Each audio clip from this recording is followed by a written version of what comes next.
Students, welcome again. Ranjana Srivastav here. I am your science teacher from Ikra Primary English Medium School branch.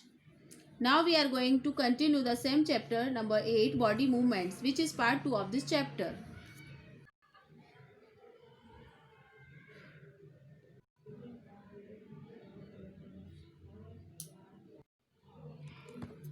Students, we will now study about human skeleton system in detail. All the bones in our body form a framework to give shape and support to our body. This framework is called a skeleton. Now skeleton performs very important function. It protects our internal organs from injury. It also helps in movement of body. In human beings, this system is made up of 206 bones and a few cartilage. Okay, let's study about skeleton system in detail. But before that, how do we know that this is the shape of a human skeleton system, or how we know the shapes of the different bones in our body? So you can get a rough idea about the bones, about the shape of your bones, but filling in the accurate picture of the bones in our body is provided by X-ray images.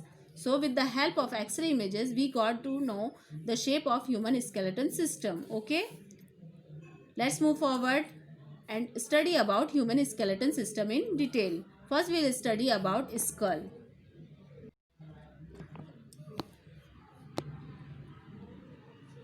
Now the skull is made up of 22 bones joined together.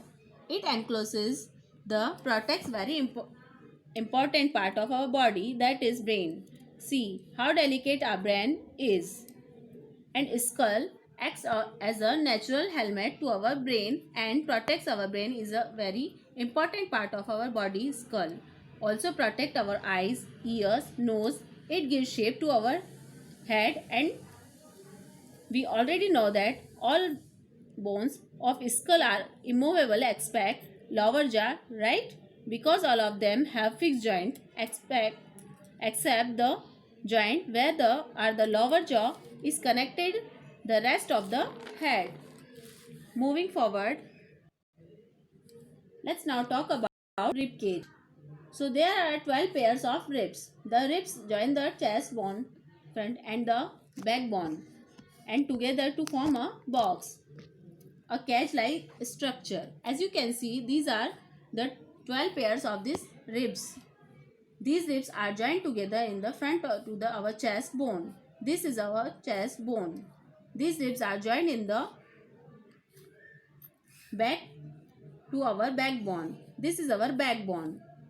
The chest bone is also called as sternum and the backbone is also called as vertebral column.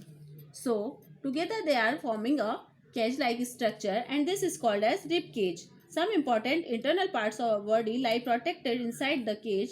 For example, our heart, lungs. These important organs are protected by this cage. See, this is a rib cage. As you can see, there are 12 pairs of ribs in the front of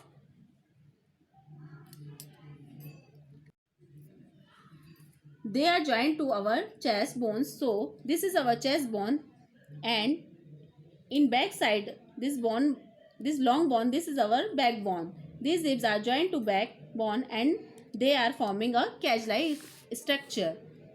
And our heart and our lungs are protected inside the rib cage. Okay, so we will now study about backbone or spine vertebral column.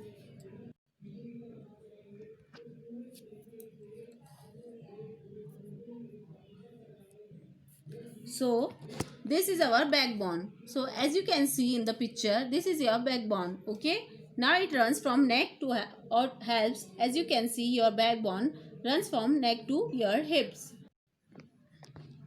It is made up of 33 bones called vertebra placed vertically upon each other.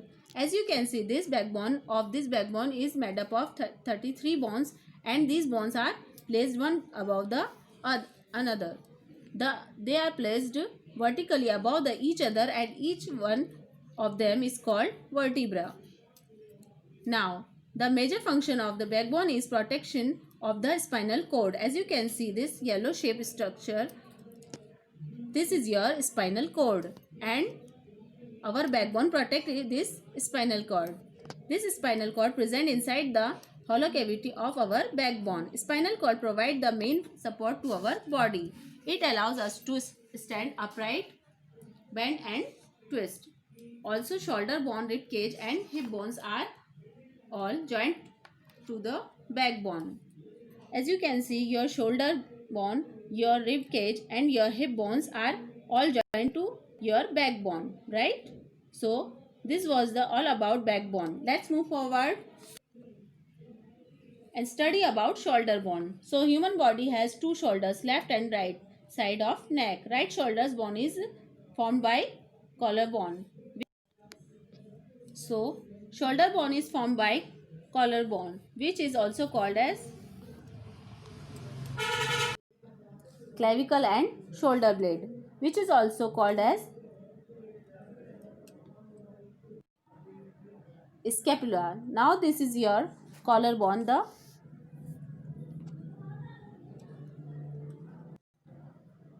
clavicle, this one is, and this part of your shoulder blade also called as scapula. Now collarbone is a curved as you can see, and the shoulder blade, now your upper arm bone is joined to the shoulder blade by a ball and socket joint. As you can see here, upper arm joints to the shoulder blade by ball and socket joints. Okay, so now we'll study about pelvic bone. This is your pelvic bone. This ball shaped like structure at the lower end of spine, to which our legs are attached. As you can see here, legs are attached to your pelvic bones. Now pelvic bones enclose the portion of your body below the stomach. This is the part of we sit on. Okay, it connects to the spine and to the leg bones and the hip joints. It protects the bladder, both large and small intestines, and male and female reproductive. So this is the main important function of pelvic bone, as it protects the bladder, it protects your large and small intestine, it protects your reproductive organs, is the part of which you sit. Okay, now this is your pelvic bone, and these two bones is large bones are called as hip bones. Moving forward, let's now talk about cartilage.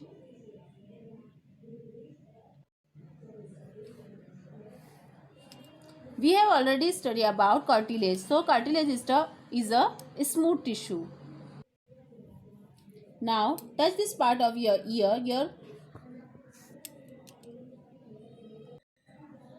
earlobe, and also touch this part of your ear. You will felt a significant difference. This part of quite soft, and this part of the upper part of your ear is not as soft as your earlobe, but not as hard as bone.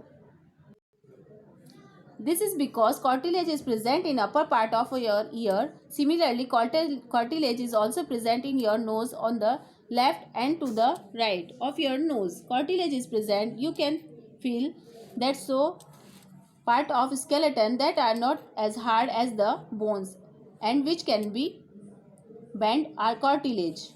Now we are already know that the cartilage is present in ear, nose joints between vertebrae of backbone. We study about backbone. There are 33 small vertebrae placed vertically, one apart of others. Cartilage is present in between that. So we can say that is present in our ear, nose joints between vertebrae of backbone. Alright, let's move forward. Now let's study about muscles. Muscles are soft tissue. They have ability to contract. Now they are attached to bones by tendons. Okay. Look at this one. When you move your arm in the upper direction, you can feel your muscles over here, right?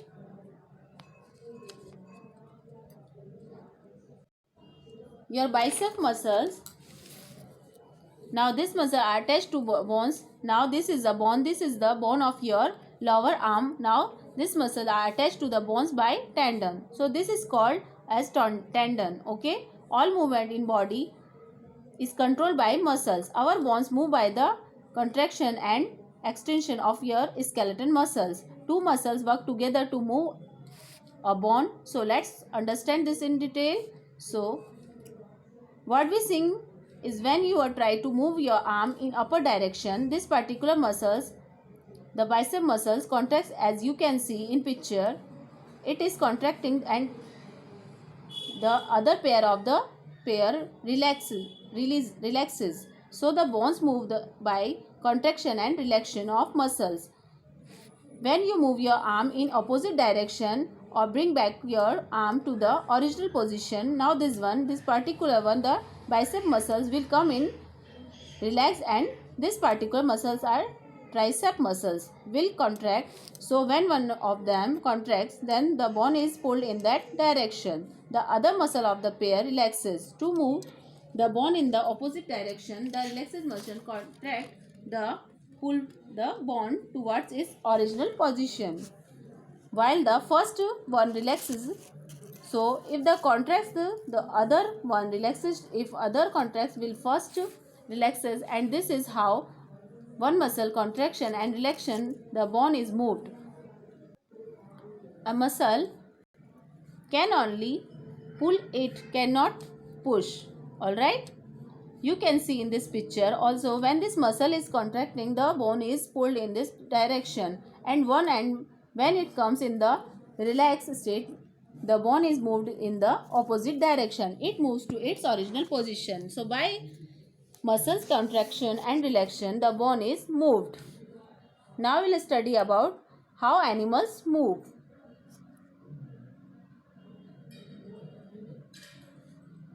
Or the gait of animals. Gait means a particular ways of walking. There are different ways by which animals move from one place to another. If you talk about human beings, it's quite simple. We use our legs to move from one place to another. If you talk about cow, buffalo, dogs, cat, walk and run to move from one place to another. A snake slithers, birds fly, insects walk also, fly also, crawl also. Fish swim and move from one place to another. So now we will study about these animals, the earthworms, snail, cockroaches, fish, snakes, birds, and study about them and how they move from one place to another. First we will study about earthworm. Now the body of earthworm is made up of many rings joined end to end. As you can see this is the earthworm, and as you can see the body of the earthworm is made up of many rings joined end to end, and earthworm does not have bones and it has muscles only, which help to extend and shorten the body. Now during movement, the earthworm first extends the front part of the body, keeping the near portion fixed to the ground. Okay, so first it will extend at the front part of the body and it keep its back portion fixed to the ground, that it fixes the front end to end. Releases the rear end or the back end. It then shortens the body and pulls the rear end forward. This makes it move forward by the small distance. It will first extend the front of the body, keeping its rear portion fixed. Then it fixes the front of the releases and rear the end. This is how the earthworm moves through repeated muscles, expansions and contractions. Also, the body secretes a slimy substance to the help to the movement. Let's see how an earthworm moves. As you can see, the earthworm first extends in front part, keeping their position fixed. It will then fix the front part and then it will releases the rear end. It will extend the rear and the rear end. Now we'll try to understand how earthworm can fix itself in the soil. So under its body, it has a large number of tiny bristles like this one. Here like structure protected out. The bristles are connected with muscles and these bristles help to get a food grip, and that is why the earthworm can fix itself in the soil. Now the earthworm eat its way through the soil. Its body then throw away the undigested part of the material that it eats. This improves the soil quality. Earthworm is also called as farmer's friend. Okay. So students, here I am going to end this session. We'll continue tomorrow.